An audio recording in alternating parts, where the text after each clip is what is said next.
ఆరోపణలు ఉన్నాయి. సో వీళ్ళకి చాలా కంపెనీస్ కూడా ఉన్నట్లు తెలుస్తోంది. మొత్తానికి ఈడీ సోదాలు అయితే కొనసాగుతూ ఉన్నాయి.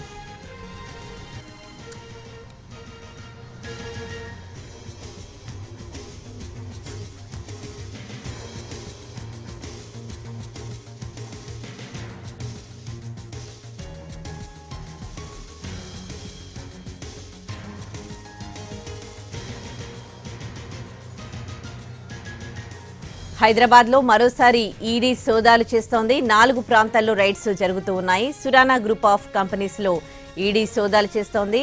సికింద్రాబాద్, బోయిన్పల్లి, జూబ్లీహిల్స్లో సోదాలు నిర్వహిస్తూ ఉన్నారు ఈడీ అధికారులు. ఇదే అంశానికి సంబంధించి పూర్తి డీటెయిల్స్ మా crime input editor Ramesh Vaitla అందిస్తారు.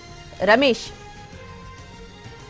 హైదరాబాద్ నగరంలో తెల్లవారుజాము నుంచి ఈడీ అధికారులు సోదాలు నిర్వహిస్తున్నారు. మొత్తం 4 ప్రాంతాల్లో సోదాలు నిర్వహిస్తున్నారు. అయితే చెన్నై చెందిన ఒక బ్యాంకు నుంచి పెద్ద మొత్తంలో లోన్ తీసుకున్న తర్వాత ఆ లోన్లు తిరిగి చెల్లించకుండా కంపెనీ పైన గతంలోనే సిబిఐ కేసు నమోదైంది. ఆ కేసు ఆధారంగా ఇప్పుడు మరొకసారి ఈడీ అధికారులు సోదాలు నిర్వహిస్తున్నారు. బోయిన్పల్లిలోని తాడ్బన్ ప్రాంతంలో ఉన్న గ్రేటెడ్ కమ్యూనిటీలో ఉన్న ఒక విల్లాలో ఇప్పుడు ఉదయం నుంచి 7 అధికారులు కూడా వెళ్లి సోదాలు నిర్వహిస్తున్నారు. అయితే బ్యాంకుకి దాదాపు 3,300 కోట్ల పైచలు కూడా రుణాలు ఎగ్గొట్టినారన్న ప్రధాన ఆరోపణ వరకు ఇప్పటికే సిబిఐ కేసు నమోదు చేయడం జరిగింది. దీనిపైన గతంలోనే ఈడీ కేసు నమోదు చేసింది. 2022లో ఈడీ కేసు నమోదు చేసి ఆ మేరకు కూడా విచారణ ప్రారంభించింది.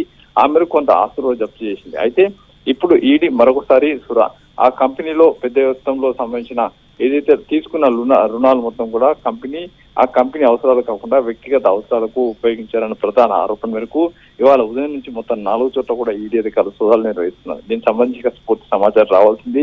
ఎక్కడెక్కడ చేస్తున్నారు, ఎవరి మీద చేస్తున్నారు, చైర్మన్, ఎండీ, సీఈఓలతో పాటు మరి ఎవరైనా కంపెనీ దాని అసోసియేట్ ఏమైనా కంపెనీల మీద సోదాలు చేస్తున్నారా అన్న విషయాన్ని ఇంకా తెలియాల్సిన అవసరం ఉంది. దీనికి సంబంధించి మరి కాసేపట్లో పూర్తి వివరాలు కూడా ఇంకా వచ్చే అవకాశం కనబడుతుంది. Right, thanks for the updates Ramesh Vaitla.